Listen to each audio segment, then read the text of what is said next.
हरतालिका पूजेची उत्तर पूजा झाल्याशिवाय उपवास सोडू नये। काही ठिकाणी काही महिला रात्री 12च्या नंतर उपवास सोडतात। असं करू नये, कारण एखाद्या तात्पुरत्या स्थापित केलेले पूजेचे विसर्जन करताना केली जाणारी पूजा म्हणजे उत्तर पूजा। मग हरतालिकेची पूजा मांडणी करून दिवसभर आपण उपवास करतो, त्यानंतर दुसऱ्या दिवशी त्या पूजेची उत्तर पूजा केल्याशिवाय पूजा पूर्ण होत नाही। म्हणून दुसऱ्या दिवशी सकाळी उठून अंघोळ झाल्यानंतर पूजेसमोर दिवा लावा, उदबत्ती लावा, पांढरं फूल असेल तर वाहा आणि नैवेद्यामध्ये दही आणि भात मिक्स करून त्याचा नैवेद्य तुम्हाला या हरतालिकेच्या पूजेला दाखवायचा आहे। हातामध्ये पांढरे अक्षता घ्या आणि आपला सौभाग्य अखंड राहावं, वैवाहिक जीवनात सुख समृद्धी समाधान प्रेम राहावं म्हणून प्रार्थना करा आणि अक्षता वाहा।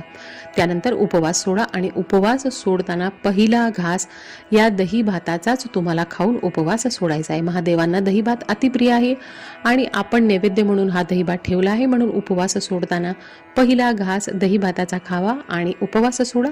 आणि असेच माहितीचे व्हिडिओ पाहण्यासाठी माझ्या चॅनलला सबस्क्राईब करायला विसरू नका।